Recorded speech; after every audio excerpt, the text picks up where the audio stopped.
everybody, this is Mike with the One Stop Co-op Shop, and today I'm doing a playthrough of Tamashii, one of the most recent Awakened Realm games. And disclaimer that I got a review copy of this one. I'll be playing through one of the scenarios after the tutorial, although it's still an easy scenario, so we'll see how things go. And I'll be playing the true solo mode where you have a helper character. And if you like the content on the One Stop Co-op Shop, consider supporting us through Patreon. You get early access to our videos and exclusive videos every month you can't see anywhere else. You can also watch our separate streaming channel for even more content, listen to our weekly podcast, or join the conversation on our Discord. So Tamashii is a scenario-based game for 1 to 4 players. You'll pick a given chapter, and then with a combination of the rules in here, as well as some story cards, you'll try to complete objectives and win the scenario. Many scenarios will let you unlock something, like extra cool cards for later, so there is like sort of an unlockable campaign element. But besides that, you can replay scenarios or play them in whatever order you want. As far as I can tell, I don't think there's a story-based order. None of the elements I've seen tell you what order to play them in. And part of the game is moving around these randomly placed tiles. You're going to be revealing them, having different locations that will both raise your link so you get attacked by more enemies, but also give you access to special abilities. A major part of the game is your launcher. You'll be putting out from a little draw bag tokens into your launcher, and then you'll move them around to try to create different configurations of shapes to activate special powers and build up your basic asset resources. You can also use patterns to inhabit these better bodies. It'll give you better special powers, because the theme of this one is that you're like a human whose consciousness is in the internet, basically, and there's an evil AI trying to take over the world, and you can jump from sort of pseudo-body to pseudo-body. I don't know. And finally, there is a dice-based combat mechanic that's going to be resolved when you have enemies attached to you. They just kind of follow you around as you go. So those are the basics. We'll see it all in action, but let's jump into the story for our particular scenario. So this one has the not super evocative title, X6039, and again, it's an easy difficulty 1, so don't judge the scenario if I beat it easily, and it's got a medium suggested time to complete it. AIM calls and wakes you. She's the one seeker you know personally. Hey, the seekers need you. You up for it? We need to erect 2 transmission towers of a district perimeter, which will become a part of an intricate defense system. Stuffed with jammers, evolving firewalls, and obedient AI, they'll be able to counter Ascend's cyber offensive and fry the Ascend drones. You ask the eager AIM to stop speaking. You need to regain your lucidity. You then ask her to repeat and explain everything one more time. You learn about the Seeker's plan to create a safe haven inside the city where people won't need to hide in defensive underground shelters. The towers are the first step. Ascend has discovered the plans, and the Seekers need your ability to die safely, as they put it. You must scout several locations swarmed by enemies to determine if the transmitters could be built there. You accept the job under one circumstance. If the system works, it will allow you to live in their haven. The Seekers agree. So then it has some setup. It tells you that you have to have these 3 tiles, the rest are randomized. They have some A and B letters here that won't matter yet.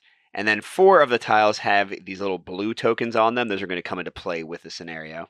You also set up the enemy deck in a specific way so that there's a certain number of enemies based on player count, which is, of course, 1 in this case because I'm playing solo. And yeah, that's about it. Besides that, it's going to all be on the story cards. We just kind of have some rule reminders here. And speaking of our first story card, let's check this out, Lay of the Land. You are to find at least 2 locations suitable for building the transmitters. The places must have easy access to the net and should probably be slightly elevated so that the signal covers a wide area. AIM once again reminds you about Ascend's increased activity and about the possibility of encountering enemies equipped with advanced tech. You must be precise and determined, and be quick, as Ascend won't wait till you're finished. So this says time is 6 minus player count, so I'm going to have 5 time here at the time track. And generally the end of round effects will move that down, and bad things will happen. So here we go. Here's the actual stuff I have to worry about right now for the scenario with this first card. Goals, scout at least 2 locations indicated by the Seekers. So yes, during the world activity step, which is at the end of the round, I'm going to reduce time by 1. And it looks like either way I have to go to 0, but if I've revealed at least 2 of these blue tokens on certain tiles, then I've managed to scan the hills. Ooh, and I'm going to get an experience, that's what that symbol is, for each blue token I've revealed. But if time reaches 0 and I haven't done that yet, then I'll get a bad token added to my bag, my dump. You'll see that in a second, and I'll get 1 time again. So we're starting out in this revealed shelter. We've got a whole bunch of unrevealed locations except for the Commoner's hideout down there and the Seeker's hideout. Those are like 2 factions I can get to help me. And these 4 locations are the ones referred to in the scenario, so I want to get to as many of those as possible. So with that setup out of the way, let's actually go to the first round and show you how things work. So the first step of each round is the trace roll. We've got this trace track, and basically as we move around the board and go to more dangerous locations, we're going to be increasing this. And depending on how high I've gone, I'll roll 1, 2, or 3 of these blue dice, and there's a 50% chance that I'll roll that little symbol, and for each one rolled, I'm going to attach an enemy to my board, and they'll like keep on fighting me every round until they're defeated. Although once you attach an enemy, this goes all the way down because they've found you, and then you'll start building it back up again. But first round, clearly I can skip that because I don't have any trace yet. Next is the refill launcher step. You'll see that I've got right now this 4x4 grid of spaces. I can, through level ups, unlock more spaces. And all the ones that are highlighted, the light blue spaces, if they're empty, are going to get a free token from my bag called data tokens. At the start of the game, these are just a mix of the main 4 colors. So here we go. All right, so I got good amount of red, which I have 1 more of because that's my like player color.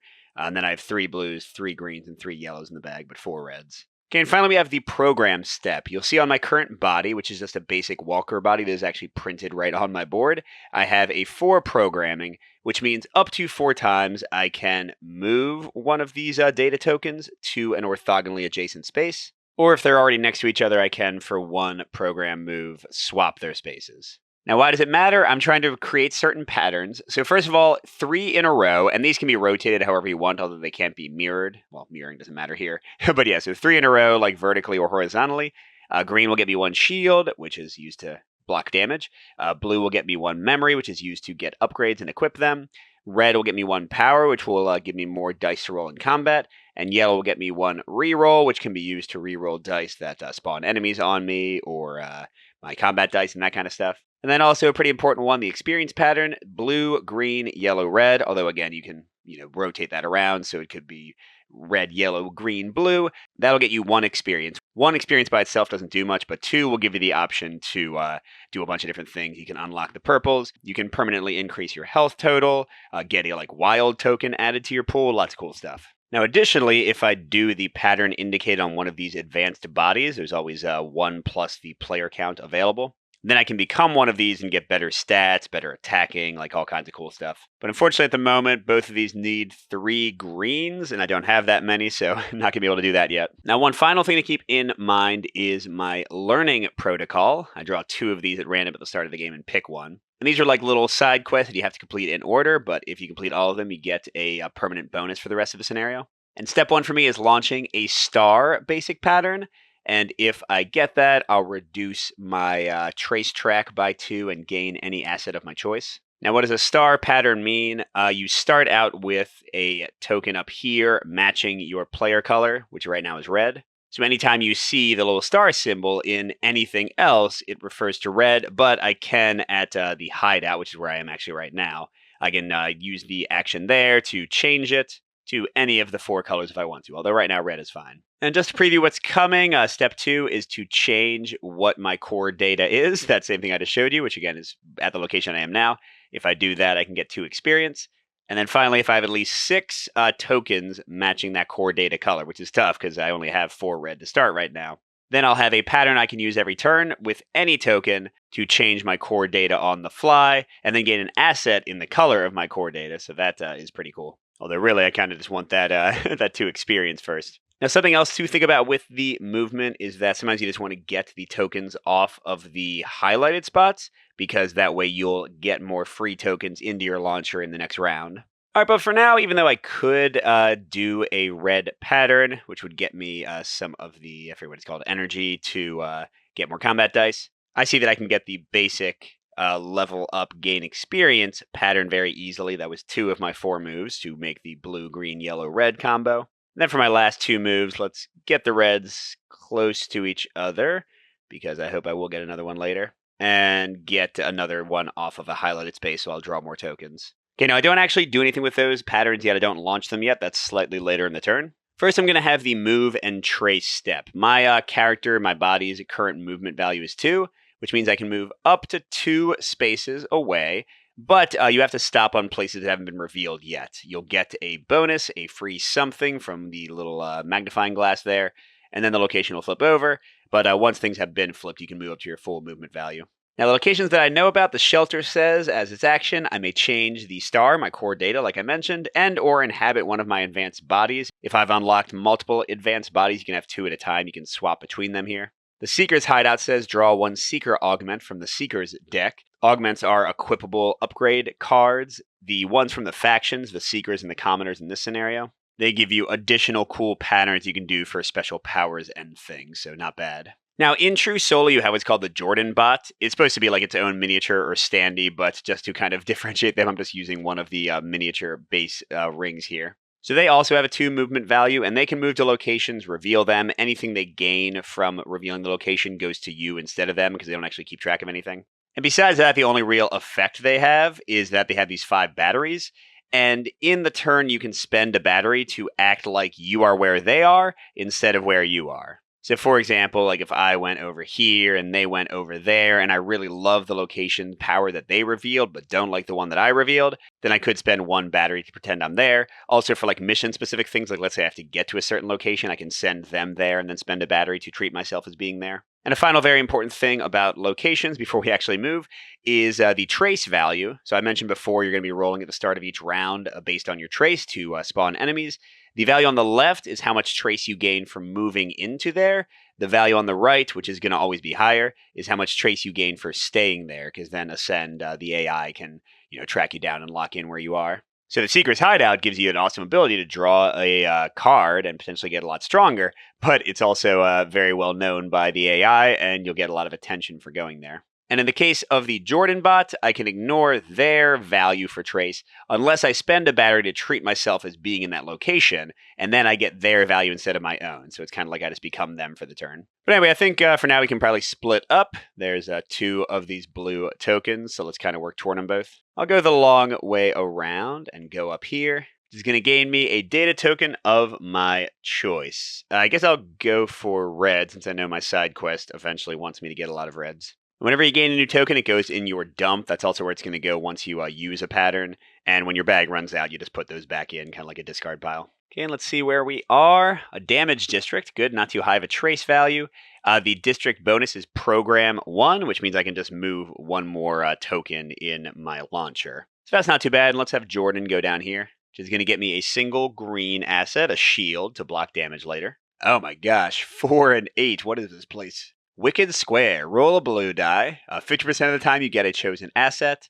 1/3 of the time you recover 2 hearts. Ooh, and 1/6 of the time you unlock 1, which is getting rid of those purple blocking spots on your launcher, which usually costs 2 experience, so that's ridiculous. But it's also ridiculous to get that much attention so early, so I'm just going to stay in my own district and say that I'm in the damage district. So I gain 2 trace, and I get to program 1. So 2 trace will get me to where I'm rolling 1 die next turn. Might potentially spawn an enemy. And as for the program 1, I guess let's get this blue off of this maybe. Sure, just so I can spawn in an extra thing next turn. Now the last step before the combat phase is to launch any patterns I want. I can do them in whatever order I want. The second I launch something though, all of the tokens get dumped. So I'm launching for a single experience, this little blue token. Again, 1 by itself does basically nothing, but 2 will let me get some upgrades. And upgrading happens during this planning phase. That's where I do the trace roll, get new tokens into my launcher, and move them around with my programming. You can upgrade anywhere in there before or after any of those steps. Okay, next we get to the combat phase, where we're going to skip it entirely because I don't have any yet, although now they've begun to notice my activities. And then finally we get to the quest phase, where something's going to happen with a scenario card. In this case, I reduce time by 1, and it has not reached 0 yet, so we don't check how many of the blue things I've revealed. We're good. All right, now we're back to round 2, and let's see if we get any enemies coming after us. It is going to be this little symbol. There are 3 out of 6. Otherwise, my traits will stay the same. If I get an enemy, it'll all go away. I did indeed get an enemy. Uh-oh. And the enemy deck is tiered and seated at the start of the game, so I have a few level 1 enemies on top, then some level 2s, and then finally a bunch of level 3s. And I got Zoe to contend with. 8 is how much damage I need to do to defeat them. This is their basic attack, hurting me for 2, and their advanced attack, also hurting me for 2, so I guess they're just always going to hurt me for 2. And then these are some hacks I can use. So if I get my core data red and blue next to each other, I can launch that to deal damage equal to twice the amount of my memory, which is the blue asset. It's currently that's 0, that won't help much. Oh, but then also with a red and anything, I can gain a memory. That's pretty awesome. Now, you can use each launcher only once per turn, so I can't gain like 1,000,000 memory. Then this last one is the repel option. Those are hacks, the ones with like the little person over computer screen. This is basically like running away with anything, a red, and then another anything. I would gain one of these corrupted data tokens, kind of like a wasted data, but then I would get rid of the enemy immediately. And corrupted data is one of the fail states of the game. There's a little bit like a Spirit Island and the, whatever they're called, the Blight tokens. You have a certain number here based on player count. In this case, it was 4 times number of players, so 4. And if all of them are gone, I lose. And now Zoe just hangs out over there, and if I get more, they're going to kind of slot in underneath, but only the topmost one can actually be affected by their hacks, can be damaged, basically can be affected at all. All right, but for now, let's go ahead and refill my spots, all of the highlighted ones. And I ran out, so I'm going to redraw from these. Oh, well, I got a ton of red. That's something.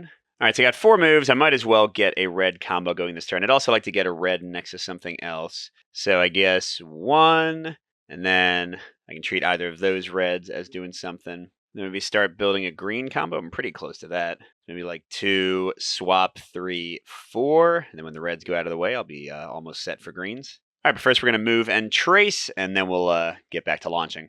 All right, I'm going to head over here and get another shield. That's good since that guy's about to attack me. And they're going to go ahead and get the first blue. So I reveal it. I don't know what that means yet because that's later in the scenario. Ooh, and I get a red one. That lets me roll extra dice in combat, so I might use that in a second. And my buddy Jordan has found, man, all these high values. A railway hub. Dump 2 data tokens to prepare 3.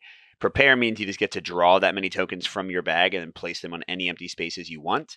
So it can be pretty cool to build sudden combos. And as for me, also a big one. Data transmitter. You may change your core data and then gain 1 asset of the same color as your core data. That's not that great. All right, so I actively don't want to do that one right now since I'm about to fight the Zoe character. So I'm going to spend 1 of my battery to make myself count as being in Jordan's space, the railway hub, just temporarily. So I'll gain 4 trace, then I can dump 2 data tokens to prepare 3 more. 3, 4, yeeks. But I can dump, let's get rid of both of these that are on light spaces. Although I'm not sure what I can really do. Ooh, I got another red. That's right, I can only activate... Oh no, I could do both. Okay, so here, I think this is going to work. I'm going to put a red there. And then these I just want to keep out of the way. So I'll put them not on highlighted spots. Because here's why. I'm going to do my launch step. So I'm going to first do this hack, a red and anything with this red and yellow. And that'll get me 1 memory.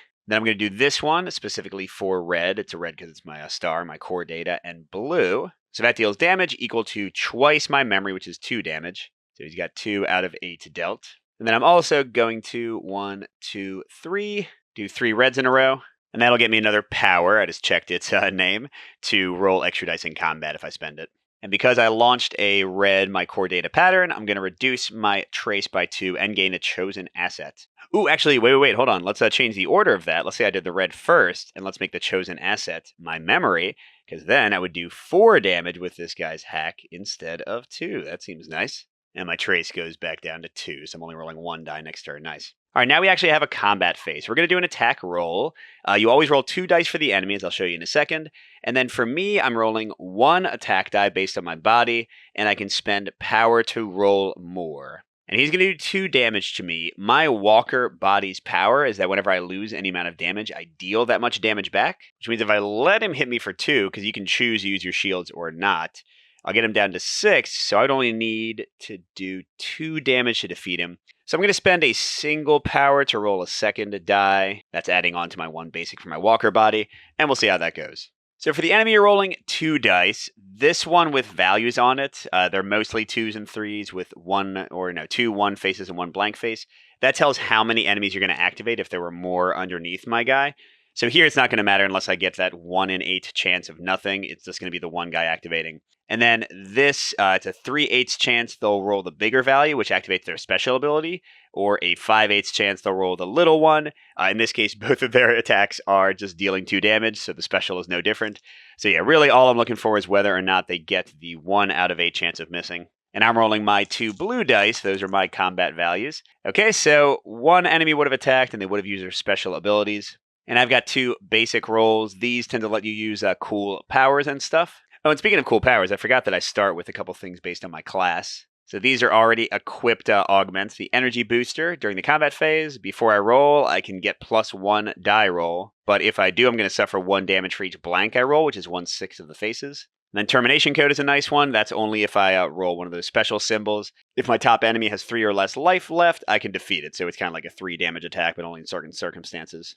Okay, now I get to spend my attack dice, and it's kind of a back and forth thing, so I can activate one ability, like the Reaper termination code you saw. I also have two on my body inherently. The first one is the basic symbol, and it's got a circle around it, so I can do it as many times as I want. Otherwise, these are once per fight. And I can do it with as many dice as I want. So here I'm just going to put both these here and do 2 damage to the enemy. Gets them to 6 damage total. And you'll see that once per fight, if I did roll that arrow, which is on 1/3 of the faces, I can do 2 damage instead. Okay, then he attacks back with an advanced attack, and then this die would move to the next enemy, but here it just goes away. So he's doing 2 damage to me. You don't die if you run out of life, but you do reset, which is going to take away some of those corrupted tokens or put them in your space, so get you closer to losing. But with my Walker's special ability, when I lose any amount of hearts, 2 in this case, I deal that much damage. So Zoe is defeated in the first combat round. And anytime you defeat an enemy, regardless of how strong they were, you get 1 experience. So we'll be ready to upgrade next round.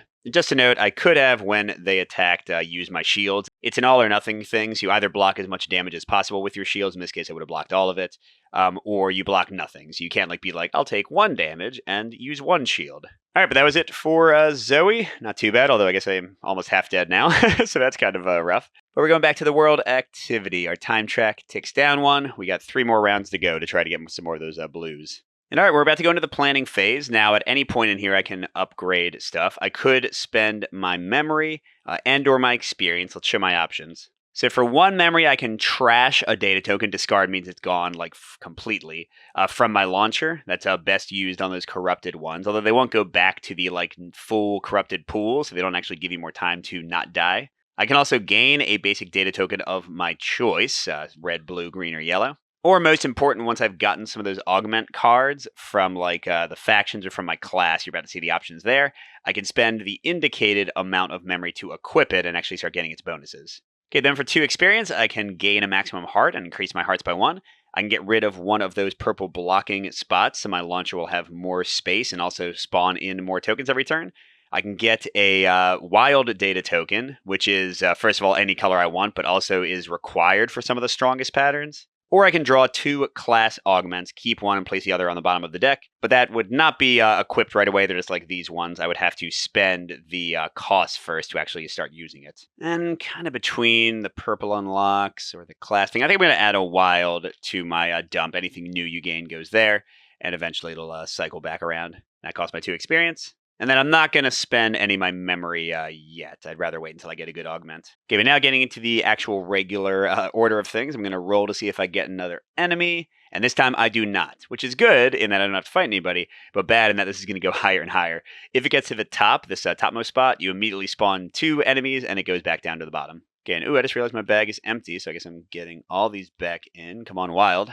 And I kind of forgot about the advanced bodies last round. I should try to see if I can get one of them. All right, I got a lot of reds, which makes sense since I have 5 of them, and I got my wild in there. All right, let's see. The assassin needs 3 green, which are in the thing, 2 blue, which are close to the green, but the yellow is nowhere nearby. Let me bring this over real quick and kind of look at it, because this is the body I would rather have. Because if I understand their ability correctly, I'm not sure if I do, I think I get to do all of my attacks in that combat phase before the enemy's attack at all, which would be great to finish one of them off. And then look, they've got the same use any number of things to attack for 1 damage each. But if I get 2 of those special ones, I can do 5 damage straight up. That's crazy. And they roll 3 attack dice instead of 1, move 3 instead of 2. Same for programming, but still pretty awesome. The other option is the Quaminator. Cool looking guy, though. Each time you lose any amount of hearts, you gain that many rerolls. I don't love that ability. Ooh, but this is pretty cool. You can gain shields with this. But besides that, their attacks are not as cool. So yeah, I definitely want the assassin if I can get it. Let's see if we can make this happen. So it can be rotated whichever way you want. So let's see, 1, bring the green down 2, bring the blue down 3, 4, 5. Okay, so I don't think I can do it this round, but I could set it up for next round. Oh wait, what if I use the wild? 1, 2, swap 3, 4, 5. I think it's still the same. I do think it's important enough that I want to try for it. Okay, so I guess I won't use the wild yet. I'll go 1, 2, 3, do a swap there, and 4. So I just need 1 more program. Maybe my move will get me somewhere that lets me program 1. We'll see. All right, so I'm going to get a bunch more of these things found because I'm going here, which will get me another memory. Okay, definitely need to get an augment or something to spend those. And I revealed another one of those. Abandoned Shack. Ooh, program 3. There we go. And 3 trace is not the worst. And then Jordan has a movement of 2, and the Commoner's hideout is already revealed, so we can just jump right over to here. Give me another memory. That's 4. I need some other stuff, people. And we've revealed a 3rd token, a damaged district to program 1. So mine's better, but it is an extra trace. Whatever, I'll just take it. All right, so that was 1, 2, 3 trace, and I can program 3. So clearly, what was it? That one to actually get the advanced body in a second. Ooh, and then 2, 3, I can fire off that red as well and clear some space. Nice. And yep, it is launch time, so let's launch the red. If you ever get 5 in a row, by the way, which requires unlocking these purples, you would get 2 of the asset instead of 1. And then the big one, I am getting a new body. Yeah. So the assassin just slots in right over my current person. So now I've got 3 movement, 3 attack, same 4 programming, and better attack skills. And you always refill. So now there's a scout who doesn't attack as well but has better programming. Ooh, and can reduce your trace every turn. So remember, I could get a second advanced body, and then it would just be on top. But if I went to the shelter, I could use its ability to swap which one is on top. And there's no combat phase because there's no enemy on me, so I'm down to 2 time. But I'm definitely going to get the last blue in a second. Of course, first I'm probably going to get some enemies. What I would love to have here is to roll 1 enemy and roll 1 arrow or blank. Because then my trace would still zero out, but I'd only get a single enemy instead of 2. Oh, yes, that's what I wanted. Cool. So I'm going to get a single enemy, but my trace is gone. Excellent. And, oh, okay. There are different types of enemies, but this is great right now. Holy crud, are you serious? I'm glad I built up all that memory. I'm going to be able to blast Zoe with a single hack of red-blue, which I already got set up, and do damage equal to twice my my memory, which is just going to kill him. That's amazing. I'm very happy that happened. All right, but let's refill my launcher here. Boom, boom, boom. All right. And then program 4. So I'm pretty close to having a yellow pattern. I want to do the blue and something to defeat that guy, which again I've already got.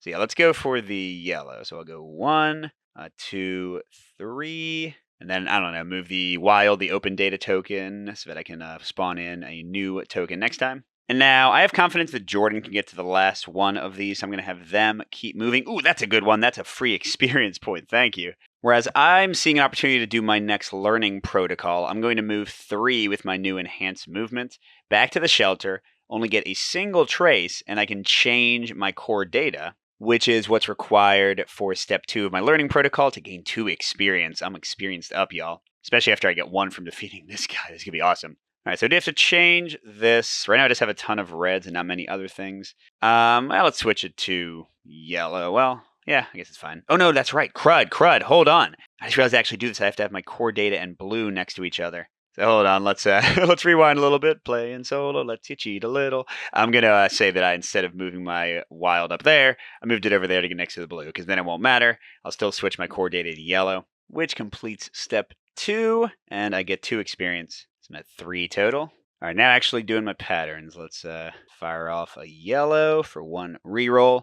And that's, remember, not only rerolls for combat, but also rerolls for your trace rolls and like other rolls in the game. So in a way, that's probably the best way to use it. I'm using it as a yellow next to a blue to deal damage equal to twice my memory and defeat this person straight up before I even get to combat, which gets me a 4th experience. That's amazing. Okay, and that's all I can fire off. Cool. So then I skip the enemy phase because I already blew up the enemy. Oh, I'm sorry. I never actually flipped over what this location is. Hidden Tavern. Draw 1 data token from your data bag. Prepare it or discard it. That's fine. Nothing amazing, but it's cool to have. All right, and we go down to 1, which means next round we're going to do all the stuff here, and we're going to get the maximum bonus because Jordan's about to go get the last token there. Oh, I definitely did not get the 1 trace from my location. But yeah, I don't have a trace roll this turn, so I just go right to... Ooh, upgrading. Hold on. So first, since I have a ton of memory, I do want to draw 2 class augments.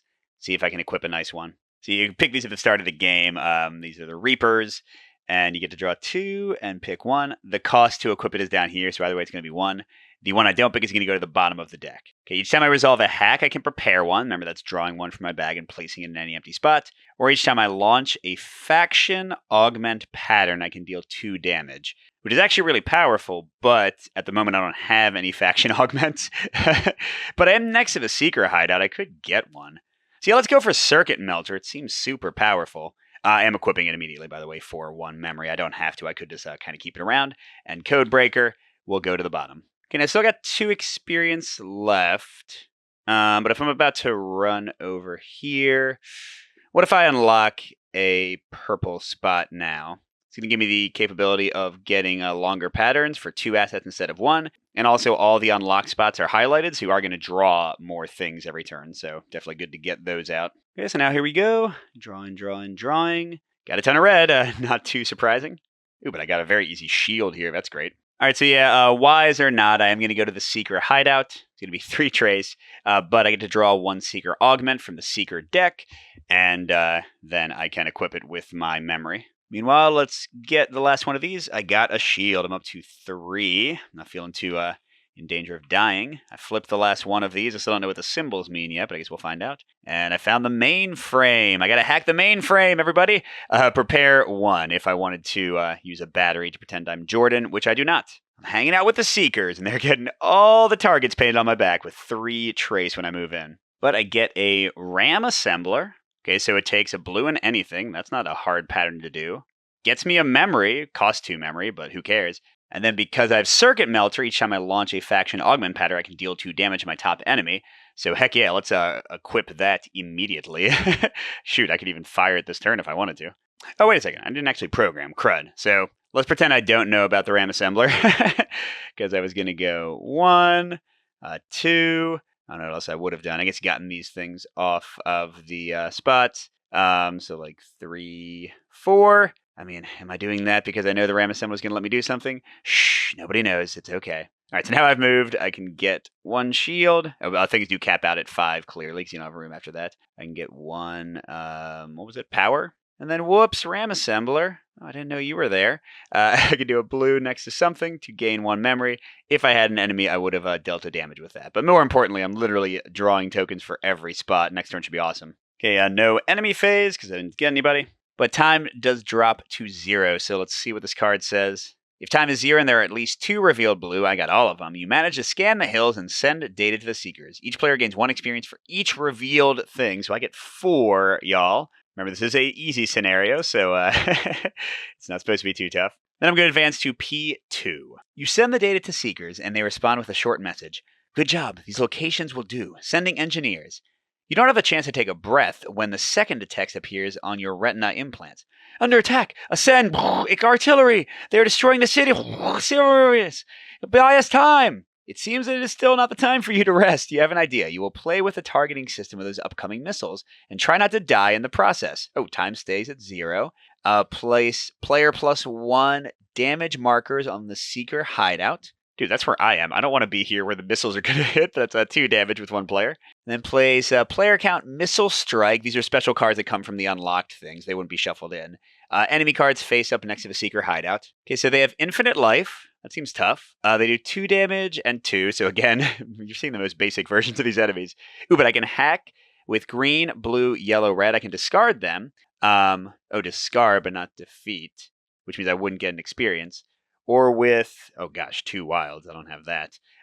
But 2 yellows right now, my core data, I could defeat them. Or with a core data and anything, I could gain a corrupted data and discard it. So this first one should be pretty easy to do. I don't need to get more experience necessarily. Okay, but let's see what is actually going on here. Okay, help the Seekers fend off the attack. On the Seekers hideout or adjacent tiles, players may skip the district effect step to take 1 missile strike enemy card lying next to the Seekers hideout tile and attach it without setting the trace to 0. That's great. But I mean, hey, at least I'm right next to the Seekers hideout, so that's good. Okay, in the world activity, discard a number of damage markers from the Seekers hideout tile equal to the number of missile strike enemy cards placed next to it. Okay, so if I grab it this turn or next turn, since they have 2 life, they'll be fine. Okay, and then if there are no markers from the Seeker's hideout, the scenario is lost. If there are no missile strike enemy cards next to the Seeker's hideout, each player gains 2 memory, 1 experience, and then choose 1. Let's raise these transmitters, draw a card 3, or we have to leave this place, ascend is onto us, draw a card 5. All right, so at the end of this round, if I grab the missiles this turn, then I'll advance to the next step. I'm going to have to skip the district effects step, and I have to be there or adjacent, so I won't get a bonus for my location this turn. All right, fairly straightforward. Let's go ahead and roll for other enemies, though. That's the thing. The missiles are going to be behind somebody else, most likely or not. Woo! I mean, I guess that's good. My trace is going to get crazy. But yeah, that was awesome. Okay, I've got 4 experience. Let's definitely spend it. I still have a lot of memory and the ability to get more, so let's do another class augment for 2. Okay, this time I've got Energy Absorber. If I spend at least 2 power, I heal 1. That's awesome. And I've got the memory to equip it. Or Encounter Protocol. Each time you attach at least 1 enemy, you may deal 2 damage to it. That's really good. Although, I really like that Energy Absorber. Especially if I can find a way to... I mean, I have a lot of red tokens, so I should be able to get that up pretty quickly. Yeah, I'm going to get this one. So I will just go ahead and equip it now to zero out my memory. We'll start building the second row there. And then for my second one... Let's get another wild, now that I saw that I could have defeated the missile with a wild. I don't think I'll actually get the chance, but it's cool that exists. So here we go, an open data token. Oh, that's right, my bag is empty, so I'm going to immediately get in. I do have a small chance, maybe not too small, I have a ton of spots, of drawing both open data and maybe having enough programming to actually defeat the missiles. And we'll see how it goes. And I shouldn't forget that I don't have to defeat the missiles this turn. I could, oh geez, that open data is in a corner, isn't it? Although it is near yellow, and yellow is my current core data. Okay, but the other one didn't come out. Yep, so that's how it goes. All right, if I want to just reprogram it to get rid of it, green, blue, yellow, red. Boom, boom, boom. Okay, so that's super easy to achieve. So I'll definitely grab these this turn. So was it green, blue, yellow, red? Okay, so 1, swap 2, 3. Okay, so that takes care of that. Ooh, and then, no, I guess there's no way for me to get 3 in a row red, even with all the stuff I have there, is there? I won't be able to use my RAM assembler either, because the only blue I drew is going out. I should maybe, next time I have some memory, use it to buy a few more blues. Oh man, I was going to say I could use my open data as a blue, but it can't get next to anything. It's not already being used to destroy the missiles. Okay, so I'll just move this red over with the plan of getting a red in a second. Okay, programming is done. I want to grab the missiles. I'm just going to go to my shelter so I get the lowest amount of trace possible. Remember, I'm not using the district power. I have to use that action to grab the missiles as an enemy. And then Jordan, I mean, let's keep on getting free stuff for me, right? Ooh, another experience. Oh, that's awesome. What have we got here? Power plant. Launch 1 basic asset pattern. That's 3 red, 3 yellow, 3 blue, 3 green in a row. Ooh, and gain +1 asset of the same type. That's a pretty good power. But yeah, I'm chilling at the shelter. I get 1 trace. And I'm choosing as my district action to grab the adjacent missile strike. And then I'm going to launch green, blue, yellow, red to discard them. So I don't get any corrupted tokens. I don't get any experience. It's just gone. And yeah, unfortunately, that's all I can do. Sadness.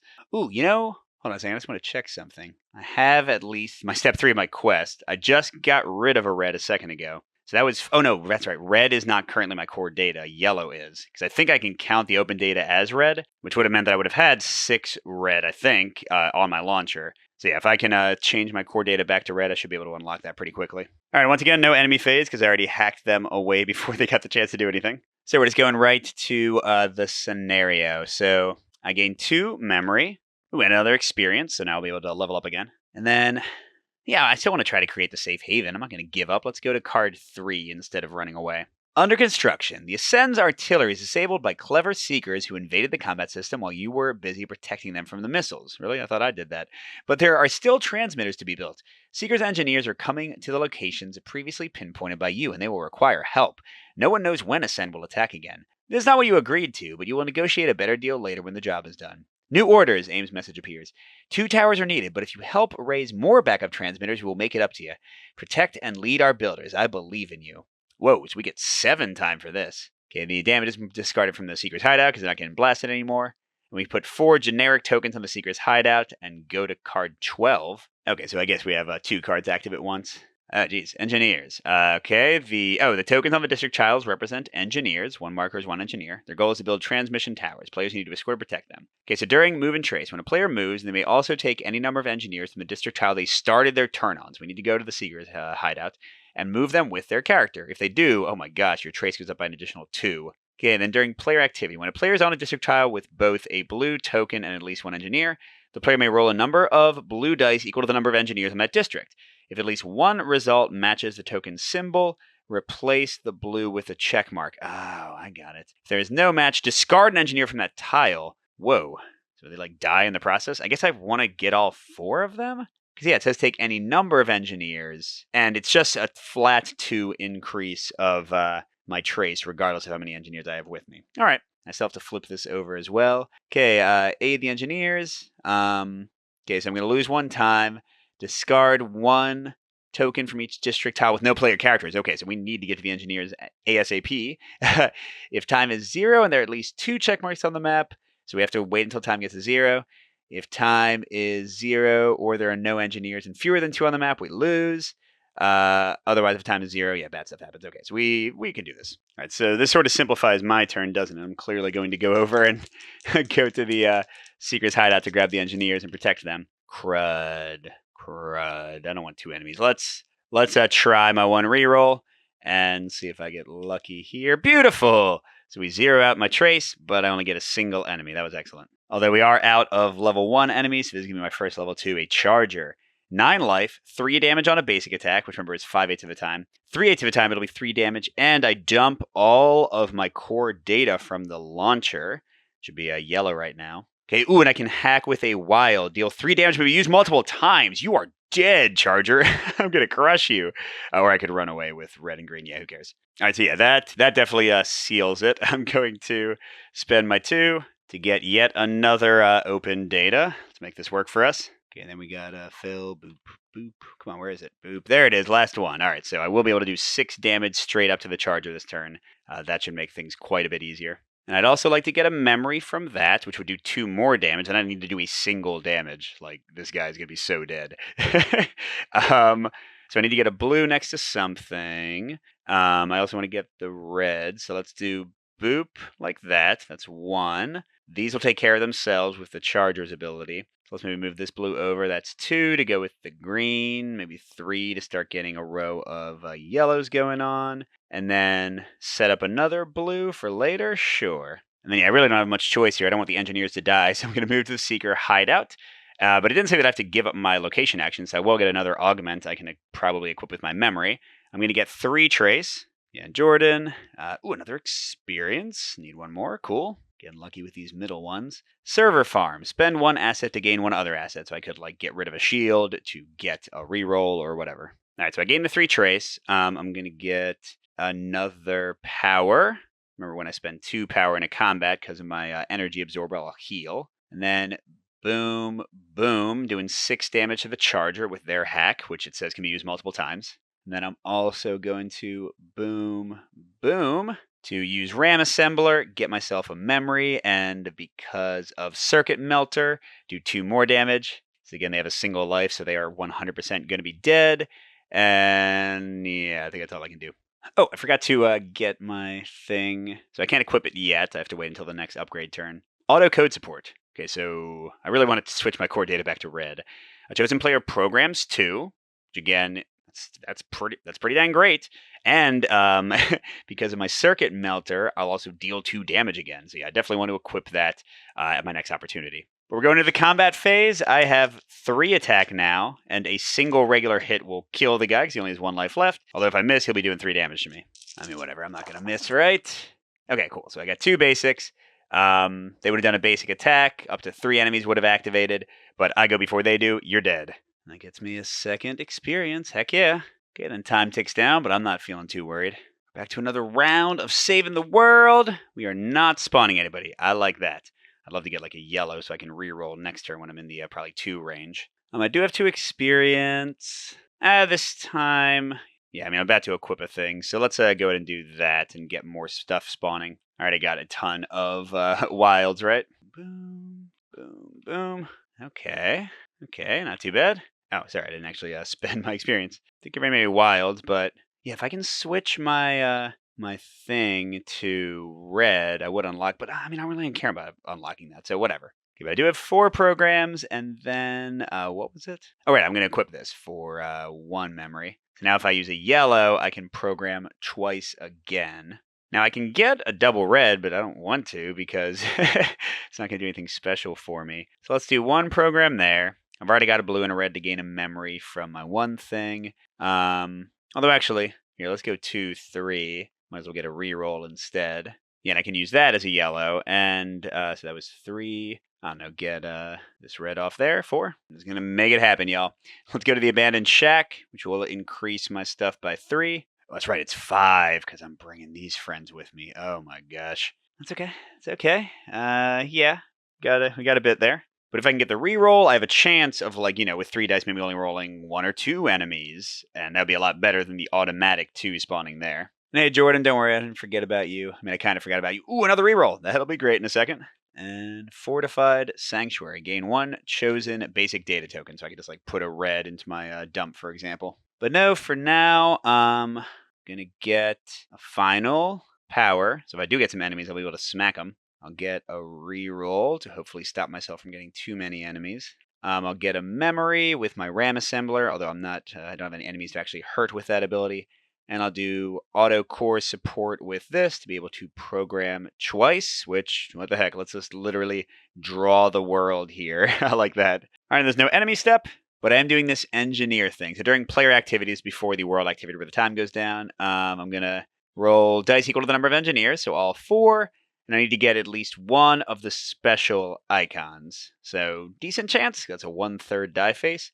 But if I fail, I lose an engineer, so this could just destroy me if I roll badly. But that's right, yellow rerolls can be used on this kind of stuff too, so that makes me feel a little safer. Whoops, I lost 1 die. Okay, but I got it anyway, so yay! Alright, so check marks the spot. I got 1 of them. Although, geez, the next one is the toughest one to do. I definitely want to get some rerolls before that, because that's only a 1/6 side of the die faces. Okay, time track ticks down 1. And again, I got to survive until that time is all gone anyway. So here we go. All right, this is a big one. 3 trace. And I can use some rerolls, but I kind of don't want to. Okay, 2. I can handle 2. It'll be fine. Although, geez, these are the last 2 level 2 enemies, and then it'll all be level 3s. So the Oracle here gets slotted underneath the pulverizer. I can't hurt the Oracle. The only thing that I care about is that they will activate if on the 1 enemy activation die, I roll at least a 2 value. So it looks like this. If I roll a 2 or a 3, it'll go on them first. Then the pulverizer will activate. Like, I get a chance to do stuff than they do, although since I'm the assassin, I just get to do a whole bunch. But I can only use the pulverizer's hacks. I can only hurt the pulverizer, all that stuff. Okay, so what is this? A yellow on anything. And right now my core data is a yellow. I can deal 3 damage and roll a blue. Oh man, on a basic side, which is 50%, I deal an additional 3 damage. And then for a yellow and a wild, I can get 2. Although, I could... Maybe I just get rid of them, because I've got 4 of those negative tokens to play with. But I don't know. Let's see how my drawing goes. And also, I shouldn't forget that each time I use my little basic things over there, I'll be doing extra stuff. All right, but let's forget them for a second. And I'm drawing a lot this turn. Supposed to fill in from left to right, top to bottom. Okay, and then I went into my extras. All right. Okay, so I need yellow something core, which is currently yellow, although I'm thinking I might run back and change my core, in which case I would need yellow something red. So sure, let's do that. Yellow something red. I'm planning to change my core thing. And then a yellow and a wild will get me 2 reroll, which certainly seems worth it. So let's do that, I guess. Then I've got a blue and a something to fire off my 1 thing. I've got a random red to fire off another one. Wait, how many was that? I don't even remember. So I'm just going to say that was 4 and be done with it. And yeah, I'm going to go back to my shelter with all my buddies and then try to go to the easier to complete things first so I don't lose engineers on the hard one. I guess I'll have Jordan join me. So I'm gaining 3 trace only. That's not too bad at all. And I'm going to switch this back to red as it should be, which means... No, I only have 5 red. I was going to say I probably completed my final quest. Whatever. All right, so let's do this. So I'm going to do a blue and a green up here to gain a memory, but also do 2 damage to the pulverizer. I'll show you him in a second. And then any red will let me program 2. Let me do the other step first. I'm going to use the pulverizer's ability, yellow, blue, or I guess anything, red. Sorry, I put the other ones over there. So that'll deal 3, and I roll a die, and if I get a basic result, it does another 3. Beautiful, so that's 6. So what's that at then? 6, 8 out of 11? Then I'm going to also do yellow and wild to gain 2 rerolls, because why wouldn't I, with his other hack. Okay, and then I'm going to fire off my auto core support with this red, because that's my core data now. So do 2 more damage to this guy. I need more damage tokens. He's at 10 out of 11. I don't think the pulverizer is going to get to ever pulverize anything. Sorry, buddy. Oh, and that's right. I also get to program 2. So let's get these out of there, maybe? Sure. All right, so now we're going into combat. And I'm definitely going to spend, let's go 3. Because I spent at least 2, I'm going to heal 1. So I'm going to roll, what is that? 3 dice plus 3, 6. I got a lot of rerolls. Putting the fear of God in these AI here. Oh, that was a terrible roll. Wow. So both enemies would activate if they weren't going to die. And yes, you know what? I got a lot of yellow, but I really want to keep it for the quest. It's fine. I can just deal with the Oracle. All right, so let's go ahead and take all these. So the 3 goes on the leftmost guy because he's going to activate. They're all going to do their basic attack, which for him is just 2 damage. But sadly, my options are terrible. I can't do my 5 damage thing. I can't do my Reaper termination code. I forgot about my energy booster. I could have gotten an extra attack, but I would have taken damage, so that doesn't seem worth it. All right, so normally it would be back and forth. I'd use a single ability or as many as I want of the circle around, like reusable abilities. And then they would attack, and then back and forth. But because I'm the assassin, I just do whatever I want. So I'll do 1 damage to the pulverizer, dead. I get an experience. And then I'll do 4 damage to the Oracle from all my other basics. You're welcome. And then he's doing 2 damage to me. And I'll just take it on shields. Boop. That's it for now. Not too amazing, not too exciting, but that's how it goes. And yeah, that enemy does hang around until I fight him again. Okay, time goes down to 4. And that's it. Go to another round. I would love to not get another enemy. Yay! Although it doesn't mean it's going to go up, of course, but that's okay. All right, and I'm refilling. I didn't look at what the guy's abilities are yet. Okay, so now I've got 4 red and 2 wilds. I think that I complete this and I can use any token to change my core data to that token and I gain 1 asset of that color. Don't know if I'll ever change it off red, but hey, at least I finished it. See, what does he have? Dump any number of core data, red, to deal 2 damage for each core data dumped. And I need a green and something. So wow, I could do 8 damage. Or for a wild, I can prepare 3, which is drawing 3 from the bag and putting more I want. So that seems great. He's already got 4 damage, so 8. Oh, plus like all my faction activations and stuff should make this pretty easy. So let's see. I would like to get another red. Oh no, that's right. I was gonna dump a bunch to deal damage to him. So I want a blue next to something. I want a red off by itself to use my 2 abilities. And I've been forgetting about the experience pattern. What is it? Blue, green, yellow, red. Blue, green. Let's go 1, 2. So that'll be 1 experience. I can dump the reds. I just need a green next to something, which can be... Oh no, I want the blue for something else. So let's go 3, and I can treat that as a blue and something for my other pattern. And then I don't know, 4 like that. Not sure if I quite have this right, but we'll see what happens. I'm not sure about this, but I think I might be right. I'm going to move my helper there, me to the railway hub, but I think I can, the rules say that I can treat me as being them for trace gain and for the ability if I spend 1 of the batteries, which I think would also mean that I wouldn't get the extra trace for helping the engineers move. Maybe. At least that's my interpretation. So yeah, I'm going to spend a battery, say that I'm going to get another Seeker Augment, because those have been awesome. So I'll only get 3 trace instead of 6, if I'm reading this right. And if I'm not, I apologize. That keeps us in the 2 range instead of automatically getting 2 more enemies. And I also get another Seeker Augment I can equip next turn. Okay, red and anything in a blue support bot deal 3 damage, and any player who prepares 1. And with my other ability to do 2 damage with each faction ability, I would do 5 damage. Nothing wrong with that, but I can't equip it yet. Okay, now I'm going to launch. So, what was it all? I think this was 1 experience, right? Okay, there we go. And then I want to do a green and an anything to dump. Oh, all my green and anythings are next to there. Well, hold on. I can do a blue and anything to gain a memory and do 2 damage, which is almost the 3 damage I would do with his special ability. He's up to 6 out of 13.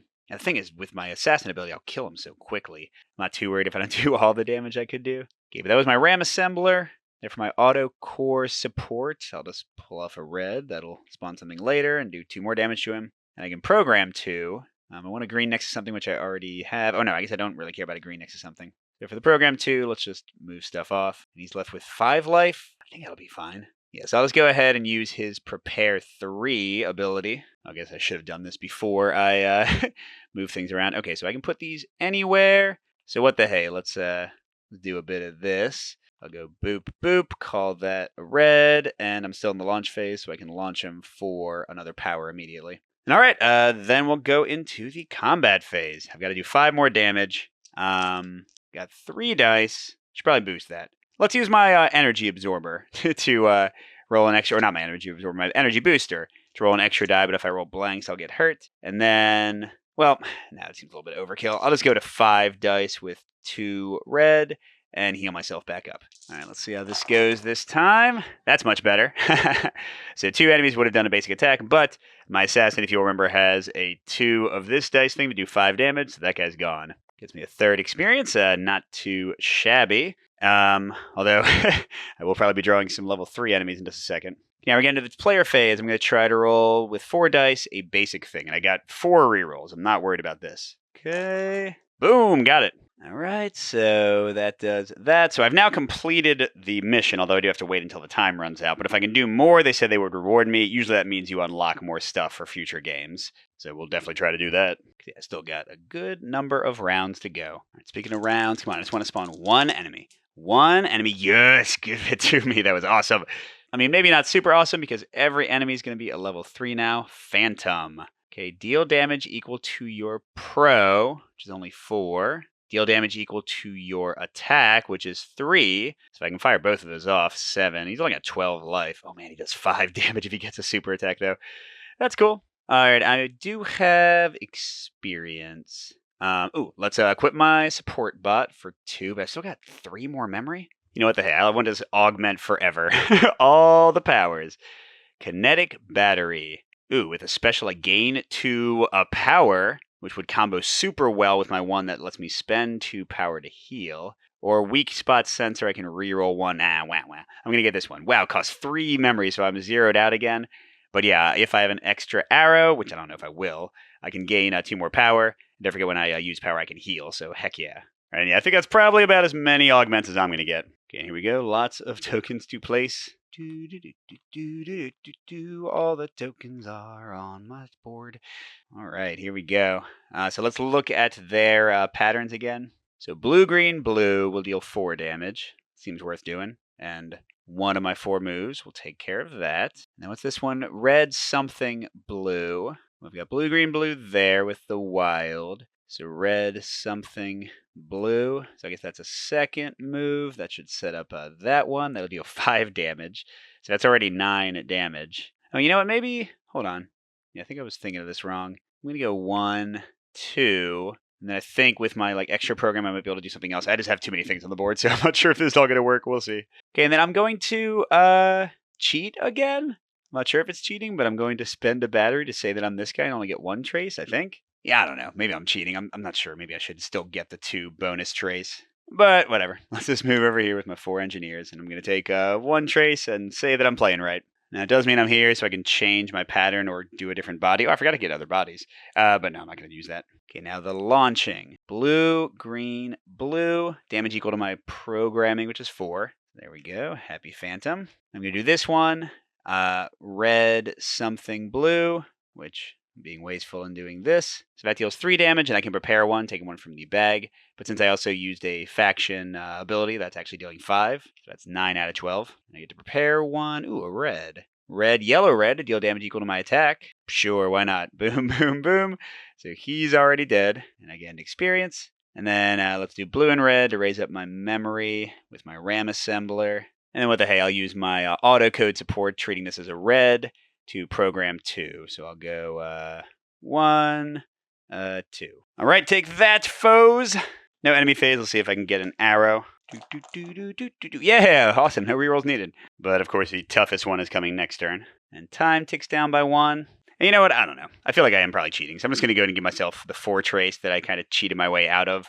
Maybe I can still use the Jordan bot to go to locations with lower values, but I feel like I should still be taking the extra trace from moving engineers. So I would have had a rougher roll previously. We'll just call it even. Okay, but here we go to... Oh, wow. I didn't get any enemies. So I definitely think I'm going to be going up to the trace track super pop there. First, I get a ton of tokens. Okay, there we go. And interesting, no enemies to fight, so not sure what I should do. I'm going to move here to the mainframe. I think 2 is the lowest I can get anyway, so I don't have to use Jordan this time. So I can just stay in the shelter, I guess. So that increases things to 4, and I immediately get 2 enemies. Both level 3s, both dealing 4 damage, so I gotta kill one of them, or even with my shields, I would die. What's the Hellraiser say? 14 life. Okay, with a red and a yellow, I can deal 2 damage. I can dump any other red-yellow pattern to deal 3 more damage. Okay. Then I can prepare and deal 1 for each prepared yellow, but every single yellow I think I own is on the board, so that's not going to do anything. Or I could just, that's right, just literally throw them away. Maybe that's what I'll do. Oh, wait, darn it, did I forget to... Forgot to actually, like, do my programming this turn. Come on, Mike, what are you doing? Shoot. Okay, well, let's hear it. I'll stop staring at those, and I'll just try to go for, like, basic patterns. So what do I want? I want colors near each other. I want red something blue. I want a red anywhere. I want a blue next to something. Okay, red something blue. Guess I've already got that if I use the wild.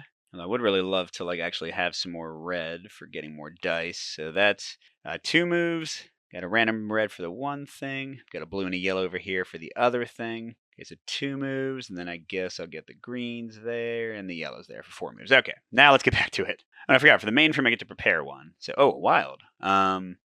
Not really sure. Oh, I guess I could finish off my green and get shields. There we go. That seems good. All right, so let's launch some patterns. I totally forgot about this. So what is it? Red, yellow. I do have a red, yellow. And then if I had another red, yellow, which I could, then I would... but then I'm going to lose my blue. Okay, so I'm just not going to do his patterns, I think. I'm going to use this to get a red. I'm going to use this to get a green shield. I'm going to do blue, green, blue. To activate this one, where I deal 5 damage with my bonus and prepare one. Prepare one is a blue. I don't know if that matters. I'll put it up here. And I'm going to do blue and something here to gain a memory and do another 2 damage. Oh, I should check. Okay, it is each time you launch. I was like, is this limited once per turn? Circuit Melter is amazing. Well, if you've gotten all the things that I've gotten. What was this for? Oh, well, I guess I could do the red-yellow thing. Why not? And do 2 damage, although I can't get the bonus. So he's at 9. I feel pretty confident I can kill him in my initial strike, especially using some extra dice if I need to. So yeah, let's get to it. So I'm going to go up to 5 dice. I can't gain more life, so I'm not getting the bonus. Well, actually, you know what? Let's use my ability where I get another die, so I'll have 6. And then for each miss, I'll take a damage, but at least I have a way to heal it. All right, here we go. Ooh, only one enemy's attacking anyway. Oh my gosh. I don't know if I have that many abilities to use with that symbol, but we'll see what happens. And actually, you know what? I'm going to reroll one of these. Yes, okay, that's just what I wanted. So I'll show you why. Remember, I have to do all my stuff first, and then one enemy will activate. So he's got 9 out of 14. And just to remind you, it's only because I'm the assassin that I'm doing all my stuff at once. So that's 2 damage, and they're reusable to get him to 11. Termination code from one of my things will kill him since he has exactly 3 left, so he's gone. I get a 3rd experience. And then I'm going to use 2 of them to do the assassin's 5 damage one. And then my last one will get me that. Ooh, by the way, you know, I use the ability that makes me take a damage for each miss, but then I re-rolled the miss. I think it's only after re-rolls, but the ability doesn't really make it clear. Yes, all right, it's clarified. My kinetic battery, 1 advanced die roll, let me get 2 red. Oh, and actually, I just looked, and when you kill an enemy, the die goes to the right, so the second guy still would never activate, so it didn't actually hit me. If I'm reading the assassin's ability right, that's crazy. I just super ambushed these guys. All right, great job, me. Let's see if I can hack the mainframe. So I got 4 dice to try to get a blank and 3 rerolls. Going to spend it all if needed. Oh, or get it immediately. I mean, with 7 rolls, blank wasn't too unlikely, but still, that was a nice touch. All right, so that's all 4 of these. I just got to survive for like 1 extra round because the time is down to 1. Oh, why is this at 0? Oh, that's right, because I increased. So that's cool. So I don't actually have to roll. So yeah, all I got to do basically is kill this Hellraiser. That's not going to be hard. Let's fill my stuff and find the most creative way to do it. Oh, and first I can spend 2 experience to open up another one of these. And I think you can do them in whatever order you want. I don't have to do them top to bottom like I've been doing. All right, and here we go. And I'm going to move my stuff this time. So I'm going to get yellow, red, 2 combos of yellow, red. So let's, we got 1 there. Let's do like 1 there. So that's already 5 damage. And then if I just get my red something blue combo, then yeah, I mean, he's already dead. It's more than enough, so we won't have to worry about it. And let's lay low, leave the engineers to die, and just go here without them. So I only gain a single trace. And then, yeah, so red, yellow deals 2 damage. I can dump another red, yellow pair to deal an additional 3, so that's 5. He's at 10 out of 14. And then, no problem, support bot, boop. Oh, wait, did I do it wrong? Haha, it's supposed to be something. Okay, so that's fine. I'll use my auto code support, throw away a red, which does 2 damage to him, but also lets me program up to 2. And then I'll do this. So now I'm doing, what is that? That's 7 damage total. Yeah, he's super dead. And I'm assuming the scenario is done, but let's see. Okay, if time is 0 and there are at least 2, the jammers are raised. Oh, wait, maybe we're not done. Each player gains 2 assets and 1 experience for each thing on the map. Discard the engineers and go to card 4. So holy crap, I'm getting 4 experience and 8 assets. 1, 2, 3, 4, 5, 6, 7, 8, I guess. Yeah, no idea this wasn't the end.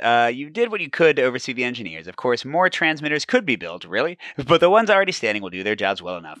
Once they're updated, the area will be clear of Ascend's droids. A message from AIM appears in your retinas. Nice job. Do you want to join us? Real offer, not empty praise. AIM has never offered you membership with the Seekers. Before you can think of an answer, another message comes. Ascend's preparing another attack. Protect the towers. They'll be on soon, relieving you from duty.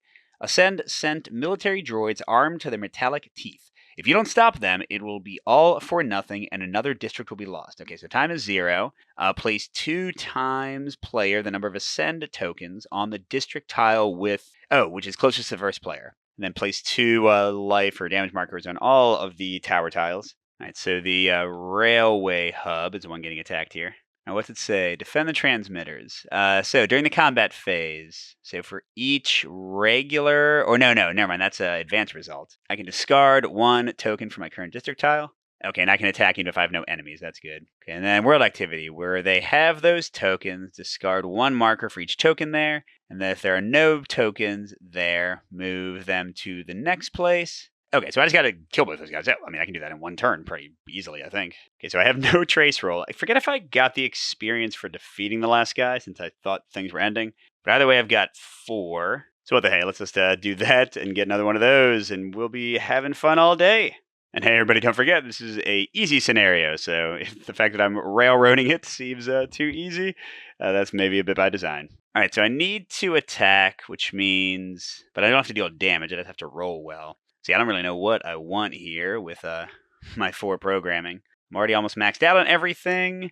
I guess a blue and something would get me a memory, so sure. But yeah, besides that, I think I'll just get things off of these spots. Let's do like 1, 2, 3, sure. Okay, and then I'm gonna move over here. I'll move them off so that they can move back on for less stuff. Ooh, and actually... Yeah. It'd be way better to get 2 instead of 4. So let's use one of my second to last battery to pretend I'm them and only gain 2 trace. Which means I also get to program 1, which, I don't know. Okay, and then I get to launch. What did I want to do? I wanted to launch this to get a memory. And then, I don't know. Maybe I can get another body. Well, whatever. We'll just leave it. Because, now I just have to do combat. I need to get 2 of those basic results.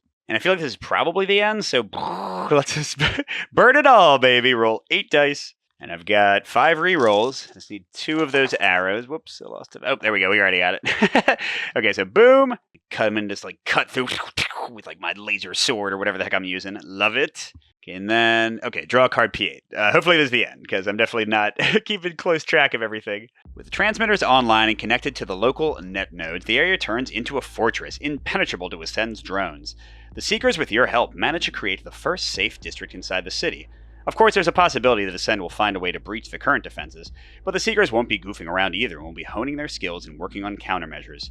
You are well rewarded for your invaluable help, and allowed to stay in the Seekers district for as long as you want. The Tech faction offers you several new contracts and promises that you will always be their first choice for a mercenary group. Although you appreciate the offer, you don't think you'll stay for long. It feels strange here. Despite the successful job, you have a hunch that you did something wrong. Unlock components. I get a new body card, PB1, and a new learning protocol, PL1. Here, if you don't want to see spoilers, look away. So the learning protocol. I have to resolve an arrow effect to gain experience in a basic data. Inhabit an advanced body to gain 2 experience.